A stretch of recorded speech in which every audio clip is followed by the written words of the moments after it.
The Book of Mormon is a series of lies inspired by a demon. You believe in this book that was inspired by a demon, bro? Yeah, the devil sure talks about himself negatively in the third person quite often. If you just put the Mormons in a box of like, these are crazy demonic heretics, and then how are we supposed to work with you guys? Nowhere near Christian orthodoxy. What I don't think these people realize is when they say that it's heresy or it's not orthodoxy, they're just saying, oh, that's not what I believe. Of course, we're different. We have different beliefs. But that doesn't mean that it's wrong. You saying that it's orthodoxy isn't an argument for whether or not it's legit. Christ was not orthodox. If you're an evangelical, you don't have to accept this worldview that at the last day, God will say, hey, intellectually, theologically, you didn't quite grasp the mystery of my nature, and you're going to hell for eternity, Yeah. even though you worship me. The key to all of that is who decides what is orthodoxy.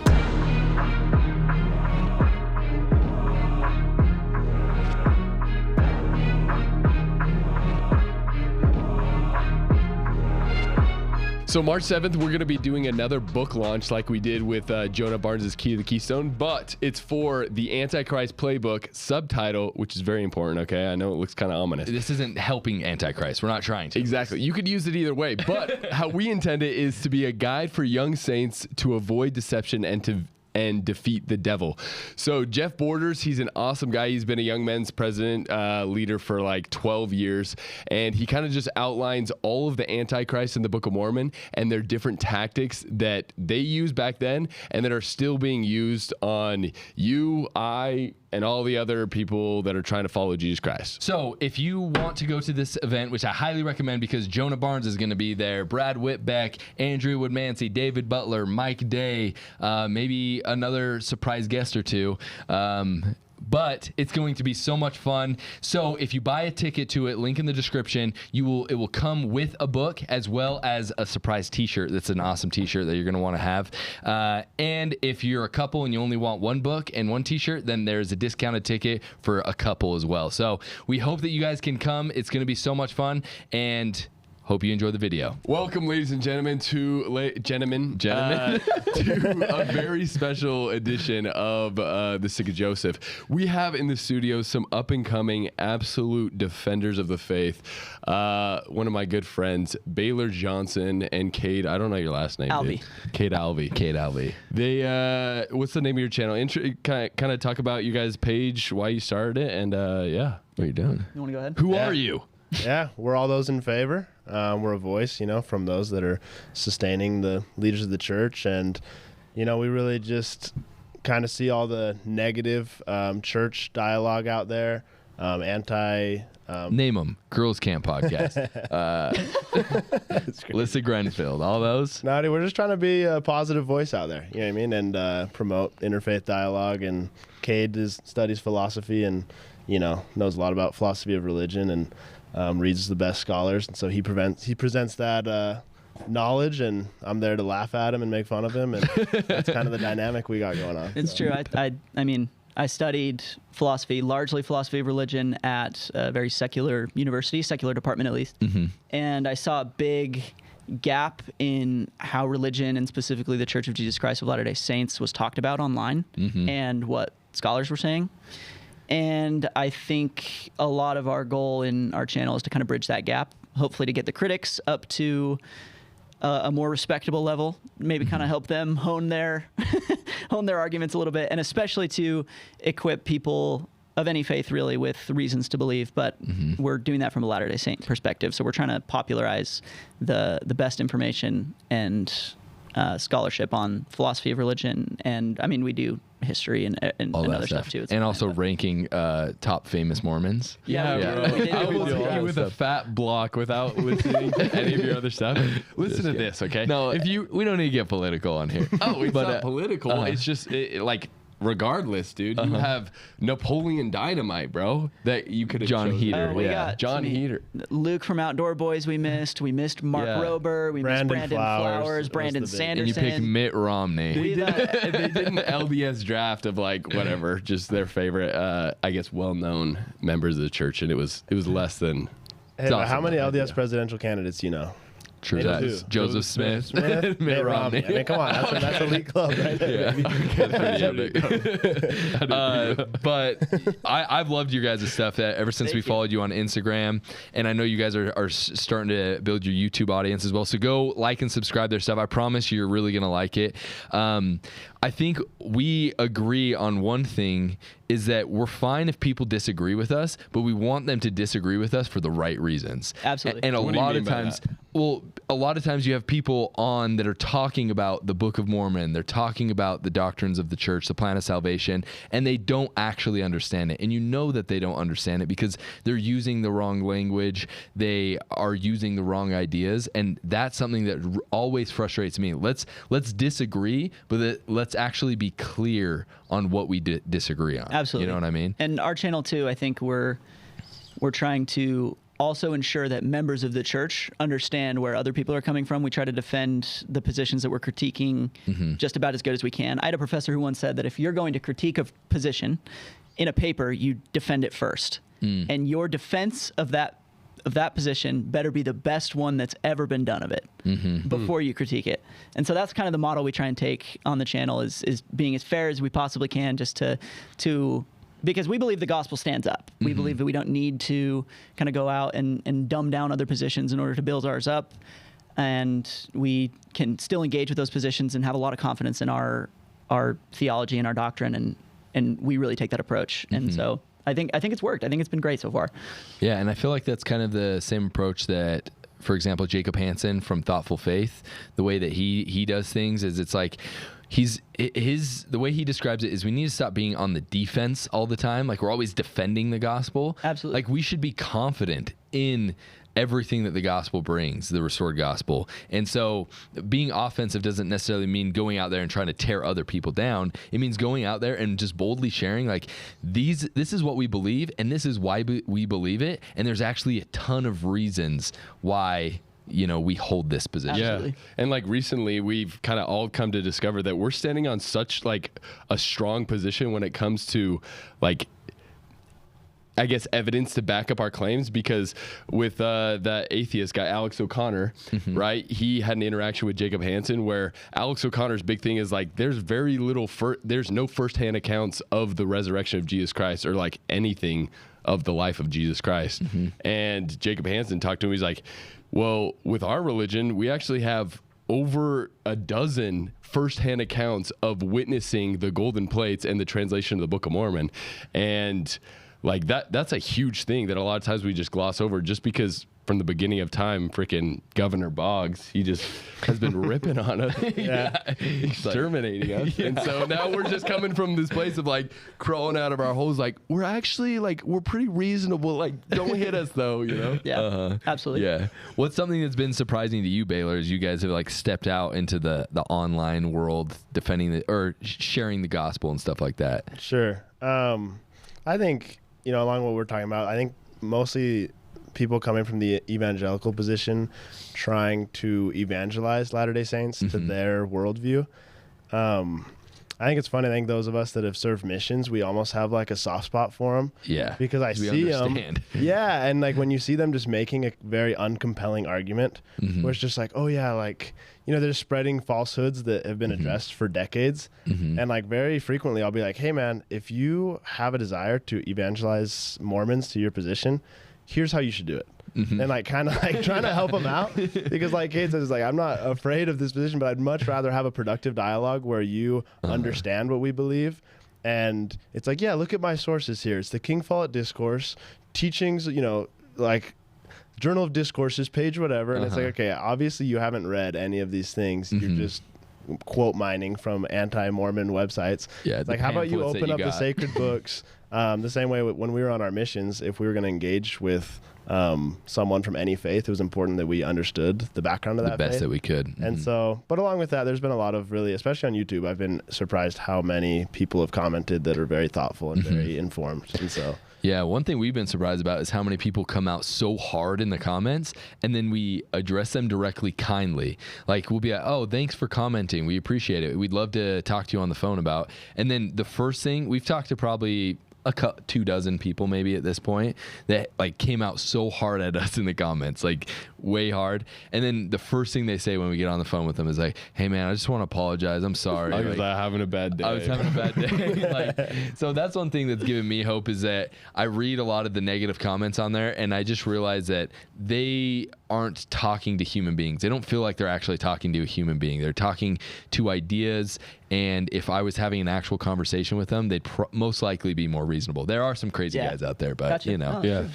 And one of those crazy guys, we're gonna put on blast today. Just kidding.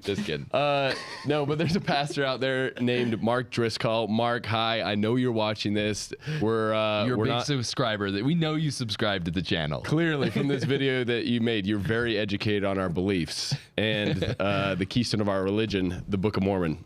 Of course, the yellow version. If you haven't read the yellow version, you haven't read the Book of Mormon. Yeah. But that's a separate video. Never read But we have a video that he posted not long ago that he's reacting to a very manicured snippet of our interview that we had with John Dehlin. It was like 6 hours long on Mormon Stories podcast. And to be fair, before we get into it, he probably doesn't know who John Dehlin is. This probably just popped up in his feed, and he's seeing it and he's going in. But what we're going to show, Mark, is that John Dehlin probably isn't someone you want to be aligning yourself with on here. And we'll get into it later, but we agree with you. I actually like a lot of your videos, and I hope that this video is more of like a, hey, instead of like bashing on each other, why don't we work together in the way that we can work together? You know what I mean? So let's watch it, though. Let's see what Mark Driscoll had to say. Roll the clip. Say, we know that the Book of Mormon isn't a historical. We do. Everyone but Mormons know that. If the Book of Mormon's historical, then you're going to make changes. There's so many people that started off not believing it's historical. That's not why. It's because it's got horses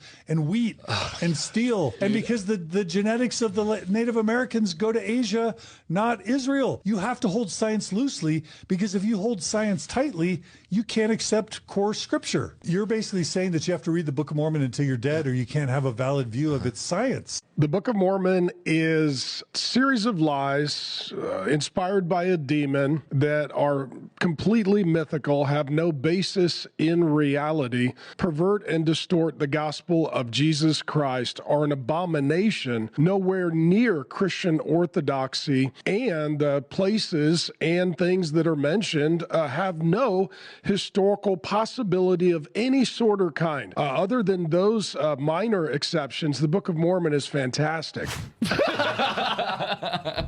This is actually pretty funny. That's a good line, actually. Good closer there. Exceptions. The Book of Mormon is fantastic. Oh man. So Mark, A lot of claims we there. just want to talk to you for a little bit, and everybody else watching. One, I would be very interested to see if Mark has read the Book of Mormon. Most of the time, and this has been my experience, as people have talked about the Book of Mormon and have had huge critiques of it, every single time actually up to this point that I've talked to them and they weren't a previous member, they haven't read the Book of Mormon. And you ask them why, and they're like, because I'm not going to waste my time on that. Yeah. And it's like, if I was a critic of a certain movie, if I was a movie critic and I wrote a critique of a movie that I hadn't watched, would anyone take it seriously? Probably not. No. Yeah. It's ridiculous. And so so I don't know if Mark has read it, but that is something that always frustrates me when I've talked to people that critique the Book of Mormon that hard. You know what I mean? I think the key word there that kind of keys us into the perspective he's coming from was orthodoxy. Mm-hmm. And the history of the words heresy and orthodoxy is so fascinating to me. It's one of my favorite topics. Tell us. So heresy and orthodoxy are basically just describing what the bounds of your own faith tradition are. So heresy is anything outside of your own faith tradition. Orthodoxy is anything that fits within inside those boundaries. And for centuries, the early church would persecute heretics. So anyone who believed these heresies, they were kind of seen as like a virus, because like you could potentially send someone to hell if you don't believe in orthodoxy. So these people were like justifiably persecuted or even tortured or put to death. But real quick, the key to all of that is who decides what is orthodoxy and what is heresy. Exactly, and that's where I'm going with this. Okay. So John Locke, everyone's familiar with John Locke. He wrote this extremely famous, I think it's one of like the best like pieces of Christian literature, most influential ever. He wrote this letter called The Letter Concerning Toleration. And in it, he has this line where he says, everything is orthodoxy unto itself. And so what I don't think these people realize is when they say that it's heresy or it's not orthodoxy, they're just saying, oh, that's not what I believe. Duh, of course, we're different. We have different beliefs. But that doesn't mean that it's wrong. Like, I think today it's kind of just heresy has become a catch-all term for just anything wrong. But that's not what it means. All they're saying is you're outside of the bounds of what my tradition teaches. And everything is orthodoxy unto itself. And so what he's saying is you guys aren't like me. And that's fine. Like, we're going to say, yeah, we're a little different. You're going to Kendrick Lamar quote? Is that where you're going to go? They ain't like us. They're not like us. No, but he's saying, Cade, you believe in a book that was inspired by a demon. You believe in this book that was inspired by a demon, bro. Yeah, that's a pretty hard claim right there. Like he's talking crazy. A fact that he knows that this book was inspired by a demon. Yeah, like, dude, obviously the demons are getting together and they're like, bro, you know how we keep them under our grasp? We teach them this. We say, oh, beloved brethren, turn away from your sins. Shake off the chains of him that would bind you fast. Come unto that God who is the rock of your salvation. Okay, this demon, he's spitting bars like this. Prepare your souls for that glorious day when justice shall be administered unto the righteous, even the day of judgment, that ye might not shrink with awful fear, that ye may not remember your awful guilt, imperfectness, and be constrained to exclaim, holy, holy are thy judgments, O Lord God Almighty. But I know my guilt. I transgressed thy law, and my transgressions are mine, and the devil hath obtained me, and I am a prey to his awful misery, bro. Yeah, obviously, if you're a demon, you're going to put quotes like that. Yeah, the devil sure talks about himself negatively in the third person quite often. Exactly, if he's inspiring the book. Another thing, too, to point out with what you're saying about orthodoxy is Christian orthodoxy is what is generally accepted, right? This is what whoever it is, because even the evangelicals and the Catholics, they have the creedal Christians. That's really what he's saying. You're not a creedal Christian. You don't believe in the Trinity as explained in the creeds. You don't believe in the nature of God as explained in the nature of Christ in the creeds. And so essentially saying, look at all of these people. You're this little bit. Obviously, you're wrong. And all I want to read is this. Enter ye in that straight gate, for wide is the gate, and broad is the way that leadeth to destruction, and many there be that go in at it. Because straight is the gate, and narrow is the way which leadeth unto life, and few there be that find it. And this isn't I'm not doing this as a dig to be like, look, he's on the wide gate and he's going to hell or anything like that. What I'm saying is, you saying that it's orthodoxy isn't an argument for whether or not it's legit. Christ was not orthodox in his day. The apostles, and there even was contention among the apostles themselves after Christ's death on what was orthodox. David Butler, who is a friend of the channel, has been on here a ton. He is writing a book right now, and one of the chapters, he's talking about the fight between Paul and James, the brother of Jesus. James, the brother of Jesus, who is the apostle in Jerusalem, and Paul's going out there, and they disagree heavily on what Christian orthodoxy is. They eventually both are dead, and then who decides what Christian orthodoxy is? The emperors and the whoever filled in the power gap after they died. For a long time too, I mean, there was no separation of church and state. It was just whoever's in charge of the magic, like whoever's in charge of the Roman Empire is kind of just who is creating the rules on what's acceptable and what's not. But it does, for centuries, it warranted all sorts of terrible legal implications. And luckily now we live in a society that has the separation of those powers. But I think now it kind of just results in angry YouTube videos and comments, luckily. So, I mean, I'll take that over Baylor being burned and tortured. That is true. I will take that over that. Baylor, you want to know what these demons are trying to get you to do, bro? These demons are trying to get you to come unto Christ, okay? Be perfected in him and deny yourselves of all ungodliness. And if you shall deny yourselves of all ungodliness and love God with all your might, mind, and strength, then is his grace sufficient for you, that by his grace ye may become perfect in Christ. And by the grace of God ye are perfect in Christ. Ye can in no wise deny the power of God. Well, dude, actually, like the way it says, then you'll be perfected, it kind of makes me think you're saying works are more important than grace, man. Oh, yeah. You got it, dude. And since I've read that one verse and no other verse in the book, I'm going to interpret that to mean that thing, even though there's a million other verses that do not interpret that way. Yes. These demons are so freaking... It's so cunning, dude. Cunning. But, I mean... Okay, if I'm stepping into their shoes, right? Because you were saying, was it just before we started recording, to like, if you were going to critique someone's argument, then you while we were recording. Oh, okay. Mm-hmm. Dude, my mind's crazy. Yeah. But to get into their shoes, right? They have such a different view of like the nature of God and Jesus Christ, right? And so I guess from their perspective, because we believe not in like the triune God, the triune idol, right? the Trinity, I guess from their point of view, if the Book of Mormon and like the doctrine of the church doesn't align our belief of the nature of God to their understanding, then from their perspective, we're worshiping a false God, right? Mm-hmm. And then obviously that's kind of the work of Satan, right? I guess, is that fair to say from their perspective? That's probably what you're thinking. They'd get there, yeah, and I think I would just push back on it. Like if we were going to sit here and we're talking about like the Oval Office or something, I've heard this used as an example, and I say the carpet's green and you say the carpet's white. I don't think any reasonable person would come around and say, oh, well, you're talking about two different offices. Those are two entirely, like, you have the wrong office. You're not talking about the Oval Office. You must be talking about some other office.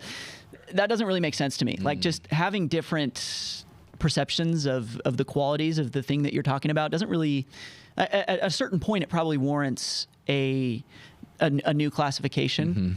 But, I mean, we're both talking about a deity here. We're both talking about the same deity. Yeah, like, I don't see enough difference to say that we're both talking about different gods. Like, I don't see a reason to kind of split the two. For sure. And for example, Jackson knew Baylor before today, and I didn't. And so my understanding of what Baylor is going to, if someone asked me who's Baylor, I would give an answer. Jackson would give an answer. Your brother or sister would give an answer. Your dad would give an answer. But it doesn't mean you're a different Baylor. You know what I mean? It's the same Baylor coming from different perspectives. Now, we believe that Joseph Smith had a theophany. He had an experience where Christ, the Son of God, and God the Father appeared to him. And he had an intimate experience with them, being able to see them and talk with them, right? And so because of that, a doctrine was restored that had been lost throughout the ages, which is that God the Father and the Son are distinct, separate beings with one purpose, and they both have bodies. And so because Joseph Smith had that personal relationship with them, yes, we believe that. But does that mean we're talking about a different Jesus, or we're talking about a different God than everyone else? I would just say people should take seriously the claim that Joseph made, the claims that he made, and then find out whether or not they want to believe them, instead of just throwing them out because they're not the exact same as theirs. Dude, if only we had some sort of New Testament story or account of like maybe like a disciple that was like being stoned to death and then saw like God the Father and then his Son on the right hand, like two separate beings, and like, wait a second. That's Acts 7:52. Shout out to Stephen, dude. But obviously he didn't actually mean on the right hand. He meant he was standing on the right hand. That was connected to him, and it's one. Triune. A lot of Protestants have told me that they, like that verse doesn't really bother them just because they are two separate persons. Like that it can appear that way. And obviously we're going to disagree. Like, but God doesn't have a body though. Exactly. Yeah, and that's the key. Parts and passions. That is the whole key. Exactly. If the people who attack us online could just understand, hey, there's really one difference in our theologies, and it's that God the Father has a perfect body. And it's that's like, a big one. We don't think God the Father's created. We don't think Jesus is created. We believe in God the Father, God the Son, God the Spirit. We believe their divinity is eternal. Like, we're on the same page on all these things. It just comes down to vocab. Like, where we say, oh, they might be different beings, they would say, oh, they're distinct persons. And to us, we hear that and you'd be like, that's the same thing, right? And it's just this vocab thing. And there's really so much more common ground. And every conversation I've had with whether it be Trinitarians or people who come from a more creedal Christian worldview, it always boils down to like, okay, so you're telling me the only difference is that you believe God the Father has a perfect body like Jesus Christ? It's like, yeah, that's really the only difference. Yeah, that's the big difference that we have in terms of the Trinity. The other thing with the nature of God is we don't believe that God created everything out of nothing, and that's a huge breaking off point as well. That said, one thing that we want to talk about, Mark, because you probably didn't know this, but the clip that you got from is Andy's probably still watching. He's probably still watching. For sure he's watching. He's a subscriber. But is he actually? No. Okay. No, he's way bigger than us. He watched that video because someone sent it to him probably. But he is a donor, and that's the only reason that we have the lights on right now. But he donates heavily to the show. No, but the guy who we were talking to, his name is John Dehlin. John Dehlin has a podcast called Mormon Stories, and we're just going to show you a clip of who you are kind of. Obviously, I'm not saying you're aligning with him, but you're aligning with him on this thing, on this subject. So let's just watch a clip from one of his episodes to kind of get an idea of who John Dehlin is. And that's why even the teaching of sin or original sin, and even the teaching of the need for an atonement, we all have positive feelings about Jesus, but it's actually, the atonement is actually an insidious doctrine because it's all based on a deficit model of your brokenness and you needing someone to make you clean and to make you whole. Boom. And that's Boom. complicated because So what frustrates the beans out of me, Mark, is when evangelicals, they just end up adopting all the atheist arguments against us. And the anti-Christian, because John Dehlin isn't just like he doesn't like the Mormon church. He believes that the atonement of Christ is an insidious doctrine. He thinks that Jesus was like this nice guy that came, but to believe that he's the Son of God is actually a bad thing. Yes, and has a negative outcome. And so then when you're adopting these same arguments, especially about like all the anachronisms and stuff like that, like we could go through show me the proof of the Exodus from Egypt and all these other stories in the Bible that, I assume that you still have faith in and believe. But Egypt is a place that we know, and we know where the Red Sea is and all this stuff. Sorry. Yeah, but it's just so frustrating because those exact same arguments that are used against you to discredit your faith, you're then taking those and you're like, Mormons, you guys suck too. It's like, dude. When they all rally around that, they're all like, oh yeah, like with the whole Orthodoxy heresy thing, it's like, people are always like, oh yeah, like Mormons are wrong, like bashing on them. And I love how often this plays out in the comments where someone's like, Mormons, you need to repent, like partake of the Eucharist. And then someone's like, whoa, no. Like, and it's like, and it all comes out as like, dude, you guys are not, you don't agree on your orthodoxy. And it's not just on, and people will be like, well, no, we agree on the main things. It's like, no, there's some really major stuff you guys disagree on. And you're like, well, is it essential to be baptized to enter the kingdom of God? They're like, no, but like, it's a good thing to do. It's like, well, the Catholics believe. Well, and some people essential. Totally, I mean, it's like that'll divide everyone into 32 clean pieces. Yeah. Also, Mark, is that this guy's name? Mark Driscoll, yes. Yeah, Mark. So I think what is interesting is John Dehlin's thoughts on the atonement. I don't know if John is aware of like the kind of theological background of atonement studies, but there's like dozens of theories of atonement on like how it works. Yeah. And it seems like he's critiquing this model called the penal substitution model, which almost doesn't exist in Latter-day Saint theology. Culture. It's basically like we are deserving a penalty, and Jesus took that penalty. And I mean, there's some times where like Latter-day Saints will like share like a story or something that kind of seems to indicate the penal substitution model. And I think there are certain aspects of it that like kind of strike our hearts a little bit, like Jesus taking our punishment, that really resonates with us. But for the most part, that's a Protestant view, the penal substitution view, maybe a little bit Catholic. I'm not entirely sure where they kind of align. Yeah. But for anyone who's interested, there's a book called Latter-day Saint Perspectives on Atonement. I think everyone should go check it out. It kind of goes through all the theories, kind of says... Yeah, what's the 30,000-foot view of some of those, of the Latter-day Saint perspectives on it? So the one I like the best is called the compassion theory of atonement. It kind of requires a Latter-day Saint view, in my opinion, because we existed eternally, and Christ, in order to enter into a compassionate relationship with us, and in order to, sorry, I'm not explaining this very well. It's all good. So we existed before, we came into this world. The reason the atonement happened is to complete a compassionate relationship with all of us that allows us to become like Christ and to become like God. Transformative. Exactly. So that It's more of a transformative power instead of like this, I got you. Like, hey, stay away. Don't punish him. You know? exactly. It's more Have you like, guys heard of that I'm going story to teach you. where there's like a kid who it gets in trouble in school and then like someone whipped yeah, from the then back. someone else is Yeah. like going to come like take his beating for him.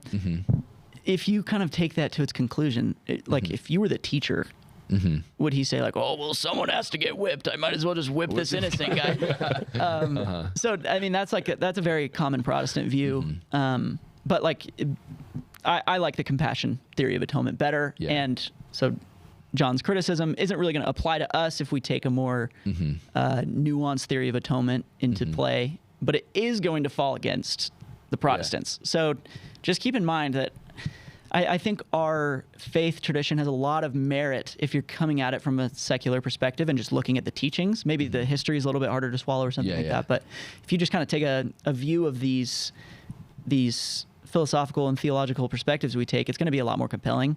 So someone like John is going to be, when he's talking about the atonement, he's probably going to be borrowing a little bit from Christian capital.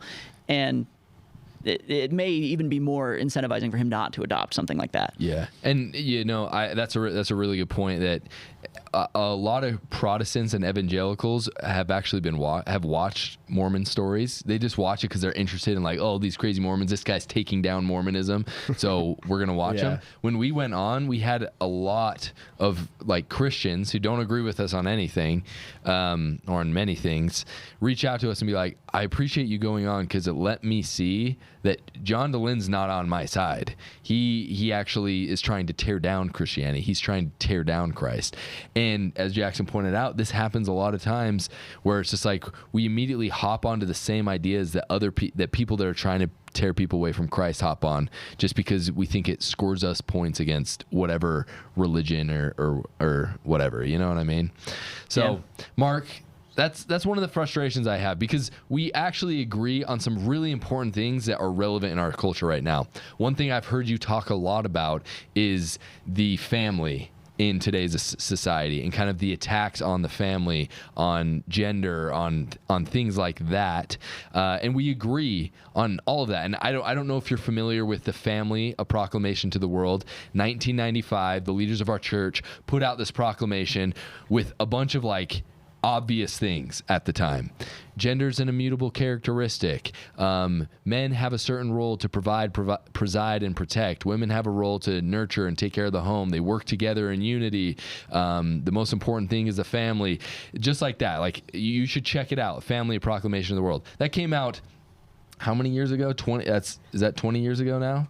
Or 30 years ago. 30 years ago, before all of the craziness that's happening in our world. And to me, that is very prophetic for them to put out this thing that the church has stood on during all of this chaos having to do with gender and families and marriage and all of this. The church has had this foundation of what the family is, that we proclaim to the world that this is the standard that God has set for the family, for men and for women. And to me, that's something that's awesome. I hope that you read it, and I think it would be a powerful teaching tool for everything that you're doing. But if you just put the Mormons in a box of like, these are crazy demonic heretics, then how are we supposed to work with you guys on the culture war, on anything having to do with the furthering of the work of Christ to prepare for his second coming? How are we supposed to work with you if you put us in the demon heretic box? You know what I mean?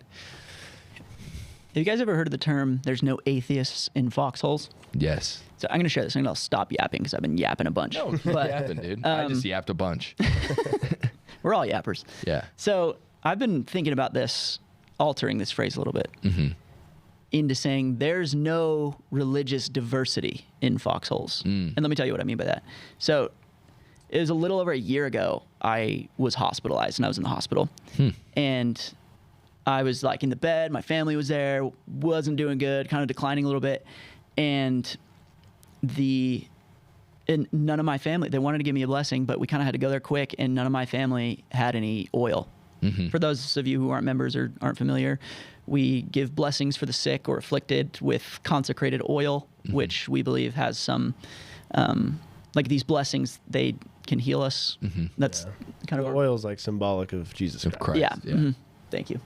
And we didn't have any. And so a nurse was like, do you want me to call the chaplain? And we were like, does the chaplain have oil? What? The chaplain was this Catholic lady.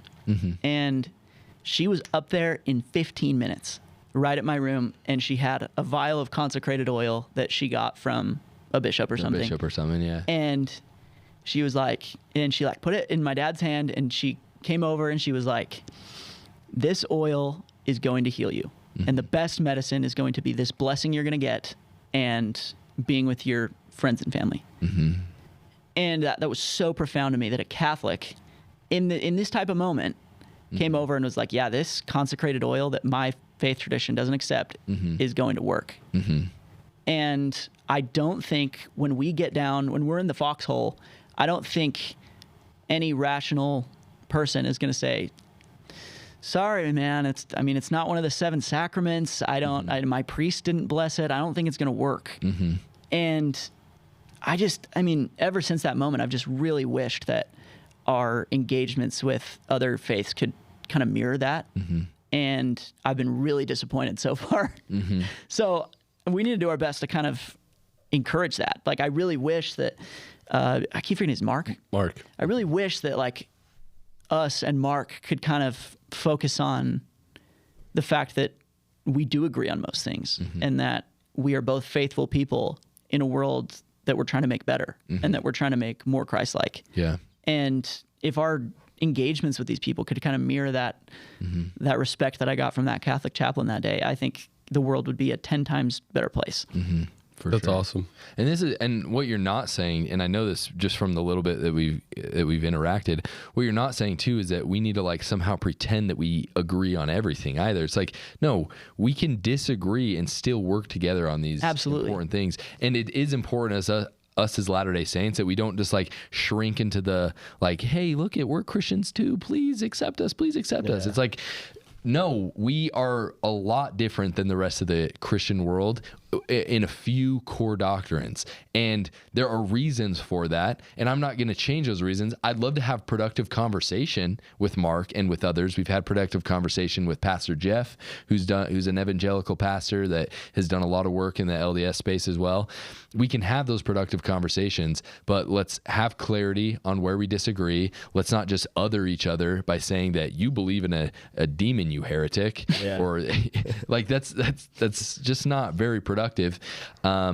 And one thing's for sure, we both believe that there is a second coming of Christ. We both believe that one day we're going to stand before God and we're going to be judged. Every knee shall bow and every tongue will confess. 100%. No, not the others. No, not them. No, but that's going to happen. And here's the thing: if we show up and God and Jesus are somehow this triune God, however you describe it, right? Then I'm going to be like, oh, okay. And I bet if God and Jesus have separate bodies, you're probably going to be like, oh, okay. Like, we both want to follow Christ. And it's not to say that these doctrines are trivial, but I think more than anything, my litmus test for whether or not someone is a Christian is not the same as yours. My litmus test is, are people earnestly striving to follow Christ because they believe in his power of salvation and that one day they will stand before him and be judged? And if they are working towards that goal, then to me, that is a Christian. So I think it's a cool definition. And if you're an evangelical, you don't have to accept this worldview that at the last day, God will say, hey, intellectually, theologically, you didn't quite grasp the mystery of my nature, and you're going to hell for eternity, even though you worship me. And that's obviously so silly. And one reason why atheists are so hesitant to engage with Christianity, because it's outright on its face philosophically bankrupt, and they don't have to accept that view. And I was like what you said about, we don't have to, like, people always accuse us, oh, you just are trying to act like Christians. It's like, no, like, or creedal Christians or whatever. It's like, no, like, we're trying to get rid of these straw mans so we can talk about what's different. Like, we want to talk about what's different. And someone like Mark, I don't understand the goal, because if his goal is to evangelize Mormons to his worldview, this would be the worst approach, right? To just completely misrepresent us, call us demonic. So the only thing that I can justify, I'm assuming he's a smart guy. Calling us believers in something that's demonic. Just don't want to make him feel like he's, it's like the only thing I can think of is, it's like, I guess it's almost like he doesn't want his followers to engage with our LDS theology. And I don't understand why that's the case. You know what I mean? You'd think you would just be willing to if you think that our theology is so wrong and so biblically falsifiable, why not just present it accurately and fairly? And where does the fear come from just engaging with our point of view? For sure. And we didn't really engage with the exact argument, because there weren't really any arguments made. It was just claims. He just made claims. That said, the Stick of Joseph, this channel for the last almost 2 years now, has been presenting very good evidence for the divinity of the Book of Mormon, for its ancient authenticity, both textual. We've gone into some archaeological theories and things like that are very interesting to look into. So if you're interested in actually checking it out and you haven't read the Book of Mormon before, first, get a copy of the Book of Mormon. Link in the description. You can get a free copy. And watch some of our videos, and you might find it interesting. You might learn something new. Also, this is one last thing that will be done. But the thing about evangelicals that just bother me sometimes is I've spoken to a lot of evangelical pastors that hold courses on, they call it Mormonism versus the Bible and stuff like that. They basically hold courses to tear down our faith, basically. And that's where a lot of these members of evangelical religions kind of get this worldview from, that we're so wrong and demonic, because they're literally holding courses in their chapel of why this book is inspired by a demon from their point of view.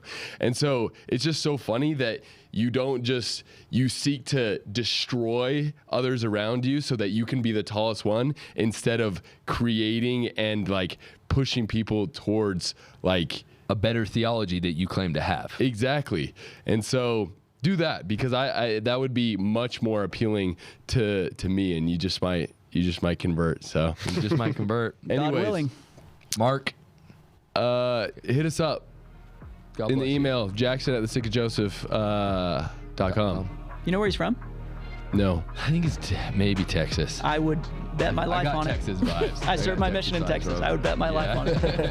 That's awesome. Well, love you guys, and until next time, stay curious and hungry.